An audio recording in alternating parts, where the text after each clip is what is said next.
여기 전설적인 기업가가 있습니다.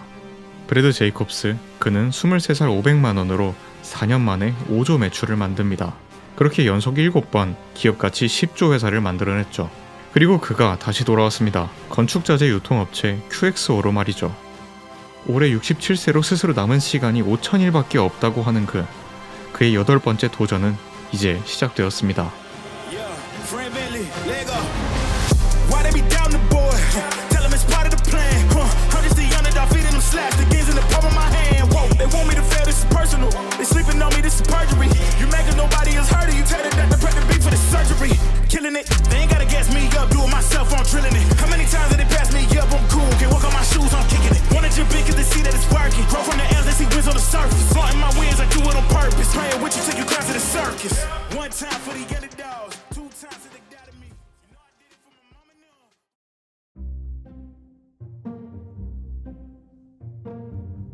(2011년) 브래드 제이콥스는 500개 산업을 검토합니다. 그리고 그 끝에 북미 물류 산업을 새로운 무대로 선택하죠. 당시 미국 물류 시장은 연간 규모가 1조 달러를 넘는 거대 시장이었습니다. 하지만 시장의 공급 측면에서는 여전히 비효율성과 파편화가 심했죠. 2011년 기준 1만 개 이상의 트럭 중개업체가 존재했지만 모두 굉장히 작은 중소업체였습니다. 그런 업체들은 자본이 부족해 IT 투자가 어려웠고 여전히 팩스나 전화 등의 아날로그 방식에 의존했죠. 제이콥스는 여기서 기회를 포착합니다. 그는 상장회사 익스프레스1을 1억 5천만 달러에 인수하고 사명을 XPO 로지스틱스로 변경합니다. 익스프레스1은 작은 회사였지만 이를 자본 조달과 공격적 M&A를 위한 상장 플랫폼으로 활용했죠.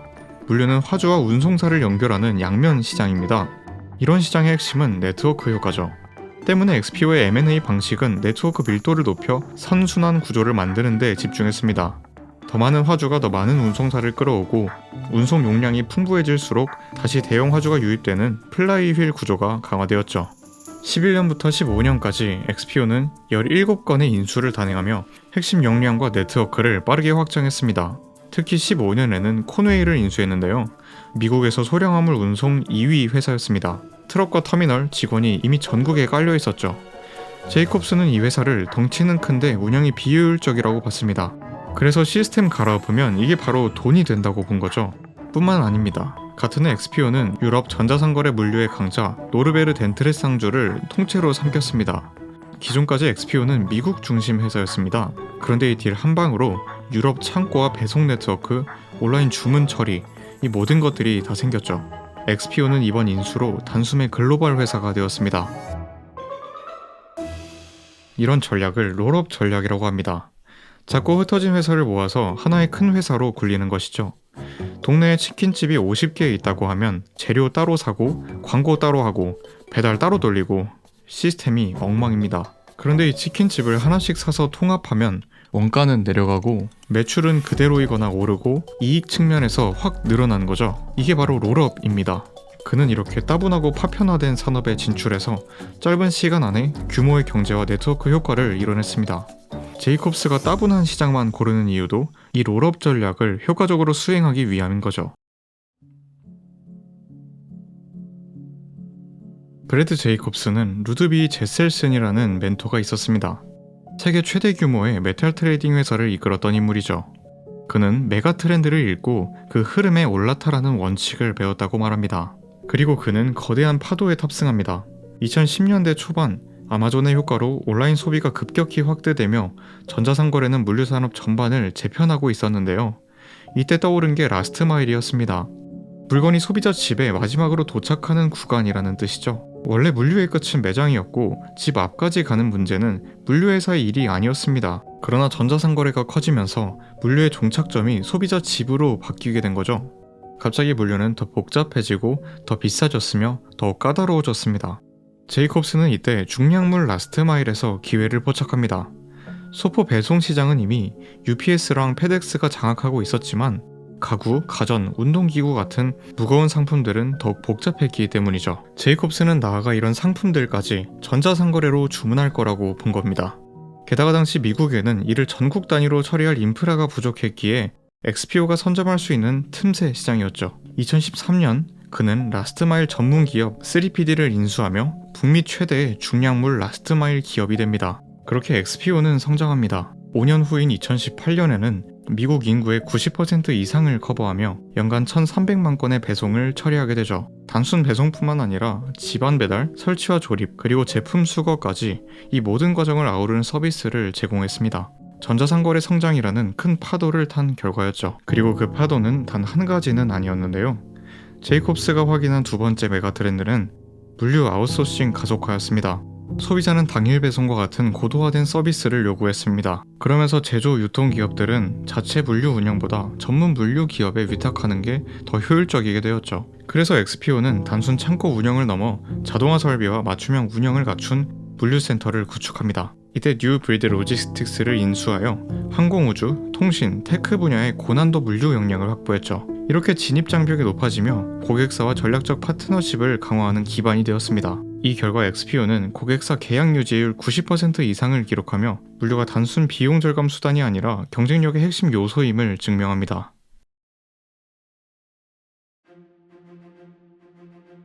방금 사례에서도 볼 수 있듯이 제이콥스는 스스로를 테크 기업가는 아니지만 기술을 전략적으로 활용하는 사람으로 정의합니다.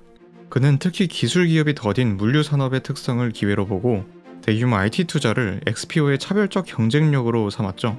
XPO는 매년 5억 달러 이상을 기술에 투자하며 1,800명 이상의 엔지니어와 기술자를 확보해 사실상 테크 기반 물류 기업으로 변모합니다. 실제로 18년 출시되었던 XPO 커넥트는 화주와 운송사를 실시간으로 연결해 최적 운임을 제시했죠. 원래 물류 브로커는 화주가 이거 내일 시카고에서 뉴욕 보내야 돼요 라고 전화가 오면 브로커가 기사들에게 전화 돌리고 가격 물어보고 다시 화주한테 전화합니다. 이렇게 협상도 하고 그렇게 수많은 전화가 계속되었죠. 이 방식은 시간도 오래 걸리고 인건비도 컸습니다. 그런데 XPO 커넥트는 화주가 화물 정보를 입력하고 운송사가 빈차 정보를 입력하면 시스템이 실시간으로 연결해 줍니다. 가격은 머신러닝 기반의 컴퓨터가 정해주죠. 컴퓨터는 과거 비슷한 화물은 얼마였는지, 지금 트럭이 남는지 부족한지, 날씨, 교통, 계절을 확인합니다. 그래서 지금 바로 매칭될 확률이 높은 가격에 자동으로 제한하는 거죠. 현재 XPO 브로커리지 주문의 70% 이상이 앱으로 처리됩니다. 특히 재밌는 게 트럭기사 전용 앱인데요. 겟미홈이라는 기능이 있습니다. 운송 다 끝내고 집으로 돌아가는 길에 또 화물 하나를 더 잡게 해주는 기능이죠. 그렇게 대단한 기능은 아니더라도 기사들의 반응이 매우 좋았습니다. 다운로드 수는 19년 10만 건에서 21년에는 60만 건으로 증가하죠. 기술 자체가 대단히 어렵다기보단 이 산업을 정말 잘 이해하고 있기 때문에, 즉 도메인 지식이 탄탄하기 때문에 만들 수 있는 서비스였습니다. 그 외에도 XPO는 물류센터를 데이터 기반으로 최적화하고 창고에 로봇을 적극 도입합니다. 이러한 기술적 차별화는 XPO를 단순 운송업체를 넘어서 고객의 공급망을 혁신하는 기술 파트너로 자리매김하게 만들었죠.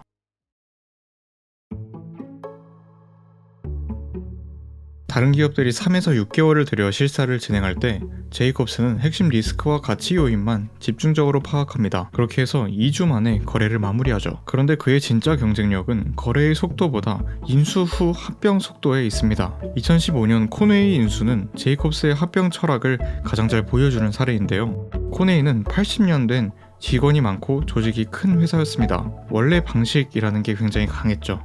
보통 이런 회사를 사면 몇 년에 걸쳐 천천히 합병하고 예전 브랜드도 살짝 남겨두기 마련인데요. 제이콥스는 이와 정반대로 했습니다. 아프더라도 한 번에 끝내야 된다는 거죠. 그는 마치 밴드를 한 번에 떼듯 신속하게 해야 한다며 곧바로 조직 개편을 지시합니다.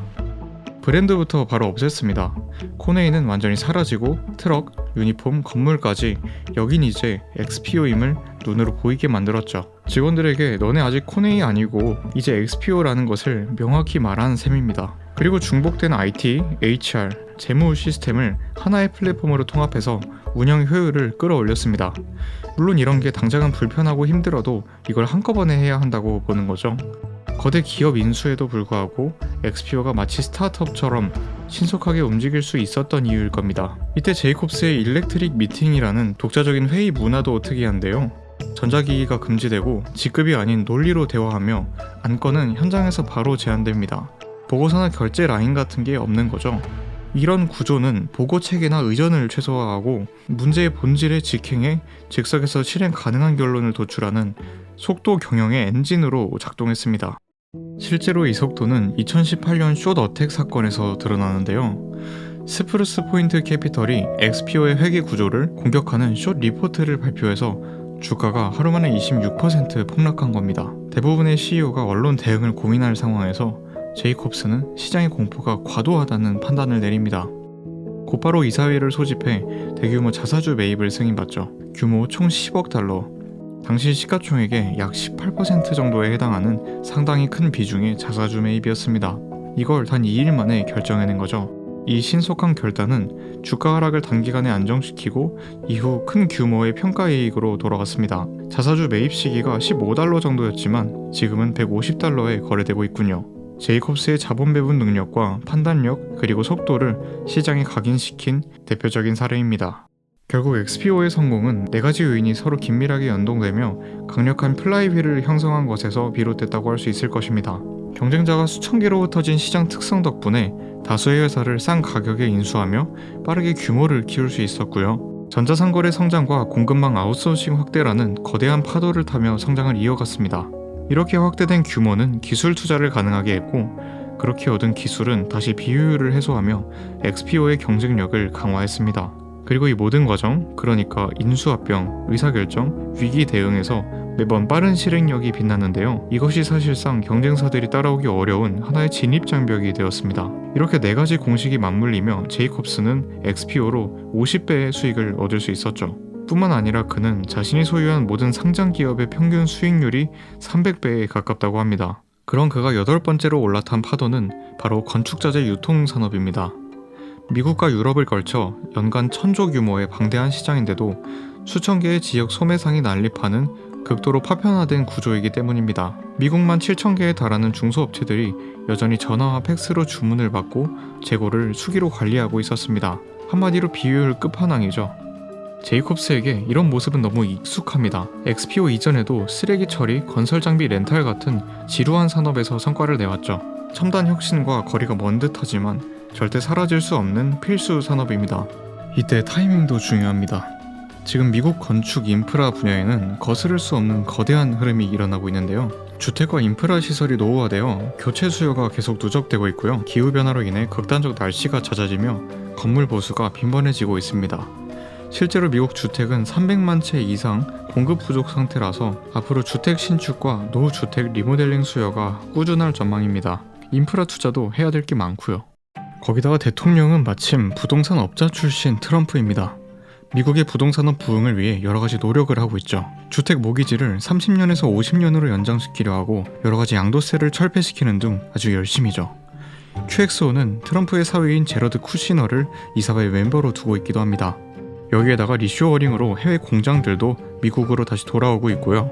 데이터 센터부터 여러 전력 관련 설비도 건설 수요가 올라올 수 있는 요인입니다. 애초에 파편화된 구조상 통합의 가능성이 큰데 노후와 재해라는 외부 요인이 수요를 부르고 있고 그 외 트럼프와 리쇼어링 그리고 데이터 센터와 전력망까지 2011년에 전자상거래 붐을 예견했던 제이콥스는 지금은 건설과 인프라를 보고 있는 것입니다. 산업 내부의 문제와 외부의 추세가 맞물린 절묘한 시점이라는 판단이었겠죠. 24년 6월 제이콥스는 1조가 넘는 개인 자금과 투자자들의 돈을 모아 새로운 법인에 투입합니다. 기존에 상장되어 있던 작은 소프트웨어 회사 실버선 테크놀로지에 10억 달러를 투자하죠. 그리고 그 회사의 원래 사업부를 떼어낸 뒤 간판을 QXO로 바꾸어 달았습니다. 일종의 우회 상장 방식으로 순식간에 증시에 입성했죠. 제이콥스의 다음 수는 역시나 업계 탑급 기업 인수였습니다. 지붕 자재 유통에 특화된 미국 상장사 비콘 루핑 서플라이를 타겟하죠. 전국 480여 개 지점과 8,000명의 직원이 있는 북미 2위의 지붕자재 유통사였습니다. 하지만 이것이 처음부터 수월하지는 않았습니다. 비콘 경영진은 회사를 쉽게 내놓으려 하지 않았고 제이콥스는 적대적인 수전도 불사하겠다는 태세를 보였습니다. 우리 제안을 수용하지 않으면 주주들에게 직접 호소할 것이라며 말이죠. 이런 구닥다리 산업은 더 이상 이익이 증가할 것 같지도 않고 기술 도입도 굉장히 느리며 산업 자체가 사이클 산업입니다. 그렇기 때문에 때문에 주식시장에서 높은 가치를 인정받지 못하죠. 그것은 그대로 주주들의 일반적인 불만입니다. 너네 믿고 투자했는데 사업 열심히 해서 실적 개선하고 주가도 올릴 생각은 없는 채로 그냥 지금 그대로가 편한 경영진들이 불만인 거죠. 이때 제이콥스의 제안은 굉장히 매력적으로 들립니다. 지금보다 당장 비싸게 인수해준다거나 산업을 통합하고 기술을 도입해서 1위 기업으로 만들어준다고 하는 것이죠. 그리고 그걸 몇 번이나 성공시킨 사람이니까요. 역시 주주들은 그의 제안을 환영했습니다. 결국 25년 3월 비콘 측과 제이콥스는 전격 합의에 이릅니다. 인수 가격 약 14조에 달하는 빅딜이 성사되었죠. 그렇게 비콘 주주들의 주식을 공개 매수하며 QXO는 미국 최대의 지붕재 유통회사로 떠오르게 됩니다. 그는 말합니다. 우린 100억 달러짜리 회사를 만들러 온 게 아니다. 우리는 500억 달러짜리 회사를 구축할 것이다. 이번 인수는 그 거대한 계획의 토대일 뿐이다. 제이콥스는 10년 내 매출 500억 달러, 한화 65조를 달성해 업계를 석권하겠다는 야심을 불태웁니다. 월가에서는 물류의 황제가 지붕 제국을 세운다는 헤드라인이 쏟아졌죠. 이제 모두가 주목하는 질문은 하나입니다. 과연 이 구닥다리 산업을 어떻게 운영해서 키워나가냐는 겁니다. 제이콥스는 기술로 무장하면 답이 보인다고 답변합니다. 그는 QXO를 마치 테크 회사처럼 운영하겠다고 선언했죠. 비콘을 인수하던 날 소프트웨어를 도입해 팀과 고객을 모두 강화할 것이라고 말합니다. 먼저 최고 인공지능 책임자라는 자리를 만들고 실리콘밸리 출신 AI 석학 애쉬인 라오를 영입하는데요. 일반 건축자재 회사에서는 들어보기도 힘든 파격적인 인사입니다. 라오는 AI로 이 산업을 변혁할 수십 개 프로젝트를 이미 시작했다며 규모의 경제와 AI를 결합할 것이라고 말합니다. 제이콥스도 AI를 수요 예측, 재고 관리, 이커머스 등 모든 부분에 스며들게 하겠다며 QXO를 업계 최고의 테크 기업으로 만들겠다고 공언하죠. 이렇듯 QXO는 물류부터 영업까지 전 과정을 데이터화하려고 합니다. 마치 동네 조기축구회에 프리미어리그 데이터 분석팀을 붙이는 것처럼요. 실제로 건축자재 유통시장은 아직 전자상거래 비중이 5%도 되지 않습니다. 바로 이 부분을 파고들어 업계를 현대화함으로써 질적 우위를 확보하려는 것이죠. I found a company, an industry that's got 20,000 companies and there's about 6 or 7 that are doing really cool things in technology. And that's pretty much it. And I hate to say that so negatively, but I think that's an objective assessment of it. If you look at the 99% of all the other companies, they're where other industries were 20 years ago. Now, I like that, Shane. I like going into an industry where I got something I can bring to the industry that's going to help. I can be transformational. I can be a catalyst to improve the quality of the industry. I'm happy to get everyone all excited and share the vision about investing in technology. 하지만 이것이 말처럼 쉽지는 않습니다.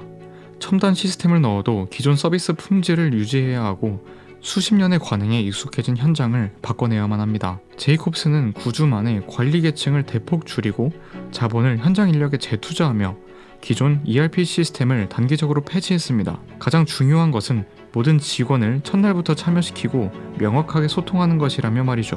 그렇게 무엇을 유지하고 무엇을 개선해야 하는지 묻고 만족도 평가를 요청했다고 합니다. 이런 양방향 소통이 훌륭한 아이디어를 이끌어내고 직원들을 존중하는 모습을 보여주며 긍정적인 분위기를 조성한다는 거죠. 그렇게 제이콥스는 비콘을 쇄신하며 두 번째로 인수할 기업을 찾아 나섭니다. 그리고 25년 6월 QXO는 건축 내장재 유통업체 GMS를 50억 달러, 하나로 약 7조에 인수하겠다고 제안합니다. GMS는 석고보드와 실내 자재 분야에 강한데요. 이 회사를 인수하면 QXO는 지붕 밖으로 건물의 내부 벽과 천장까지 영역을 넓히게 되는 겁니다. 역시 이번에도 GMS 경영진이 이를 반대했는데요. 제이콥스는 우리 제안을 거부한다면 곧바로 주주들에게 가겠다며 적대적 인수도 불사하겠다는 입장을 밝힙니다. 그러나 이때 예상치 못한 경쟁자가 등장합니다. 바로 세계 최대의 주택 보수업체 홈디포죠.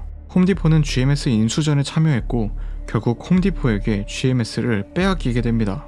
그 가격은 55억 달러, 제이콥스보다 5억 달러 비싼 가격입니다. 홈디포는 건축자재 유통과 물류까지 아우르는 초대형 플레이어인데요. 이 공룡에게 GMS를 빼앗겨버린 겁니다. 제이콥스는 한마디를 남기죠. 그건 내가 죽을 언덕이 아니다. 굉장히 차분하고 건조한 톤입니다. 제이콥스가 지금까지 계속 성공할 수 있었던 것은 모든 전투에서 이겼기 때문이 아닙니다. 단지 중요한 전투에서 이겼기 때문이죠. GMS는 분명 QXO에게 좋은 자산입니다.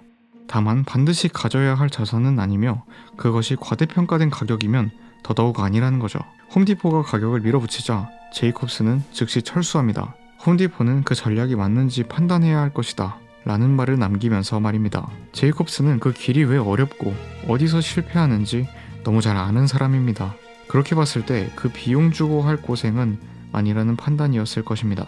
그는 말합니다. 우리의 전략은 단순히 한 건의 거래에 매료되어 과도한 금액을 지불하는 것이 아닙니다. 우리는 주주 가치를 극대화하는 데 집중하고 있습니다. 주주 가치를 극대화하려면 기업을 적정 가격에 인수하고 인수 후 사업을 크게 개선해야 합니다. 5년이나 10년 뒤에도 사람들은 여전히 지붕과 창문, 문과 욕조가 있는 실제 집에 살 것입니다. 건축 자재가 메타버스에 진출할 일은 없습니다. 게다가 시간이 지남에 따라 주택 부족과 상업용 및 주거용 건물의 노후화로 많은 수리와 리모델링이 필요할 것입니다. 이렇게 제이콥스는 건축자재 업황이 분명 돌아설 것이라며 앞으로 다가올 구조적인 호황을 기다리고 있습니다. 그리고 그의 태도는 차분하죠. You can mess up a lot of things, but if you get the main trend right, you're going to make a lot of money. And conversely, if you don't get the main trend right, you're swimming upstream. You can do a lot of other things right, but you're not going to make a lot of money. So I intentionally spend time thinking about where does all this fit in and where could it be going? 제이콥스는 자신의 철학을 크게 생각하고 빨리 실행하라로 요약합니다. 큰 꿈을 가져야 그 전부를 이루지 못하더라도 의미 있는 결과를 만들 수 있다는 거죠. 또한 그는 문제는 적이 아니라 친구라고 말합니다. 그런 문제들을 해결해서 우리가 돈을 벌 수 있다는 거죠. 두려움을 없애고 현실을 냉정하게 직시하는 힘, 문제 속에 숨겨진 돈을 계산하는 태도. 이것이 바로 제이콥스가 수많은 위기 속에서도 7번이나 성공할 수 있었던 기업가 정신이었을 것입니다. 기술 그 자체가 아닌 기술을 적용해내는 능력을 가진 사람, 지루한 시장만 골라 업계 최고의 기업을 만들어내는 사람. 브래드 제이콥스, 그에게 남은 시간은 5000일입니다. 그리고 그의 8번째 도전은 이제 시작되었습니다.